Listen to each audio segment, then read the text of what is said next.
بسم اللہ الرحمن الرحیم۔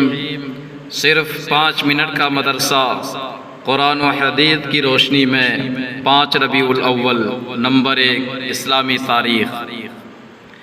حضرت عیسیٰ علیہ السلام کے حالات۔ اگرچہ حضرت عیسیٰ علیہ السلام کی گواہی سے بنی اسرائیل کے سامنے حضرت مریم علیہ السلام کی پاک دامنی ظاہر ہو گئی اور ان کی بدگمانی دور ہو گئی، اور حضرت عیسیٰ علیہ السلام کی تربیت و پرورش ماں کی شفقت میں ہوتی رہی، مگر پھر بھی قوم کے شریر یعنی شرارت کرنے والے فسادی لوگ شریر لوگوں کی طرف سے ان کی پیدائش پر بدگمانی اور حضرت زکریا علیہ السلام کی مظلومانہ شہادت کو حضرت مریم علیہ السلام دیکھ چکی تھی، اس لیے وہ قوم اور ہیرود بادشاہ کے ڈر سے اپنے بیٹے حضرت عیسیٰ علیہ السلام کو لے کر اپنے رشتہ داروں کے یہاں مصر چلی گئی، اور 12 سال وہاں رہنے کے بعد پھر ان کو لے کر بیت المقدس واپس آ گئیں۔ اس طرح جب حضرت عیسیٰ علیہ السلام کی عمر 30 سال ہو گئی تو اللہ تعالیٰ نے قوم کی ہدایت و اصلاح کے لیے نبوت عطا فرما کر آسمانی کتاب انجیل نازل فرمائی۔ انہوں نے کفر و شرک کے خلاف اپنی دعوت و توحید کا آغاز کیا۔ حضرت عیسیٰ علیہ السلام کی شکل و صورت کے بارے میں حضور صلی اللہ علیہ وسلم نے فرمایا، معراج کے موقع پر میری ملاقات دوسرے آسمان پر حضرت عیسیٰ علیہ السلام سے ہوئی تو میں نے ان کو درمیانی قد، سرخ رنگ، صاف شفاف کہتے ہیں کہ اتنی صفائی کہ اس میں چمک آ جائے، شفاف بدن اور کاندھے تک لٹکی ہوئی زلفوں کی حالت میں دیکھا۔ نمبر 2، اللہ کی قدرت۔ چھوئی موئی کا پودا شرمیلی۔ اللہ تعالیٰ نے چھوئی موئی کے اس چھوٹے سے پودے کے اندر احساس و شعور کا مادہ رکھا ہے۔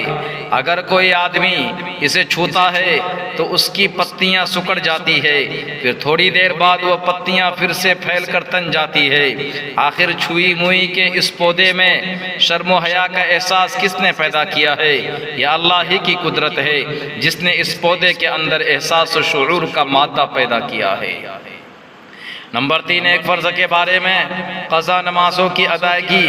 رسول اللہ صلی اللہ علیہ وسلم نے فرمایا، جو کوئی نماز پڑھنا بھول گیا یا نماز کے وقت سوتا رہ گیا تو اس کا کفارہ یہ ہے کہ جب یاد آئے اسی وقت پڑھ لے۔ فائدہ، اگر کسی شخص کی نماز کسی عذر کی وجہ سے چھوٹ جائے یا سونے کی حالت میں نماز کا وقت گزر جائے تو بعد میں اس کی قضا پڑھنا فرض ہے۔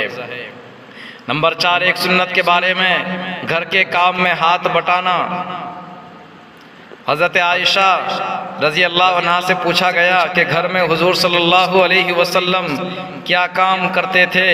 حضرت عائشہ صدیقہ رضی اللہ عنہا نے فرمایا، آپ صلی اللہ علیہ وسلم گھر کے کام میں ہاتھ بٹا دیا کرتے اور جب نماز کا وقت ہو جاتا تو نماز کے لیے چلے جاتے۔ نمبر 5، ایک اہم عمل کی فضیلت، اپنی غلطی پر شرمندہ ہونا۔ رسول اللہ صلی اللہ علیہ وسلم نے فرمایا، جس شخص نے کوئی غلطی کی یا کوئی گناہ کیا پھر اس پر شرمندہ ہوا تو یہ شرمندگی اس کے گناہ کا کفارہ ہے۔ نمبر 6، ایک گناہ کے بارے میں چند گناہ لعنت کا سبب ہے۔ رسول اللہ صلی اللہ علیہ وسلم نے فرمایا، گودنے والی اور گدوانے والی عورت پر اور سود کھانے والے اور سود کھلانے والے پر لعنت فرمائی ہے، اور کتے کے خریدنے بیچنے اور زنا کی کمائی سے منع فرمایا ہے، اور تصویر بنانے والوں پر لعنت فرمائی ہے۔ نوٹ: بدن پر ہمیشہ رہنے والی پینٹنگ کرانے کو گدوانا کہتے ہیں۔ نمبر 7، دنیا کے بارے میں دنیا کے لالچی کے لیے ہلاکت۔ رسول اللہ صلی اللہ علیہ وسلم نے فرمایا، ہلاک ہو گیا درہم سیاہ دھاری دار قیمتی کپڑے کا لالچی بندہ کہ اگر اس کو مل جائے تو راضی ہوتا ہے اور اگر نہ ملے تو راضی نہیں ہوتا۔ نمبر 8، آخرت کے بارے میں انسان و جنات پر کافروں کا غصہ۔ قرآن میں اللہ تعالیٰ فرماتا ہے عذاب میں گرفتار ہو کر کافر لوگ کہیں گے اے ہمارے پروردگار، ہمیں انسان و جنات میں سے وہ لوگ دکھا دیجئے جنہوں نے ہم کو گمراہ کیا تھا کہ ہم ان کو اپنے پیروں تلے روند ڈالے تاکہ وہ خوب ذلیل ہو۔ نمبر 9، طب نبوی سے علاج، انجیر سے بواسیر اور جوڑوں کے درد کا علاج۔ رسول اللہ صلی اللہ علیہ وسلم نے فرمایا انجیر کھاؤ کیونکہ یہ بواسیر کو ختم کرتا ہے اور جوڑوں کے درد میں مفید ہے۔ نمبر 10، قرآن کی نصیحت۔ قرآن میں اللہ تعالیٰ فرماتا ہے نیکی اور پرہیزگاری کے کاموں میں ایک دوسرے کی مدد کیا کرو، گناہ اور ظلم و زیادتی میں کسی کی مدد نہ کرو، اور اللہ سے ڈرتے رہو، بے شک اللہ تعالیٰ کا عذاب بہت سخت ہے۔ اللہ تبارک و تعالی ہم سب کو ان سبھی باتوں پر عمل کرنے کی توفیق عطا فرمائے، اور آپ حضرات سے گزارش ہے کہ آپ میرے چینل کو سبسکرائب کر لیں۔ جب تک دیجیے اجازت، ملتے ہیں اگلی ویڈیو میں۔ السلام علیکم ورحمۃ اللہ وبرکاتہ۔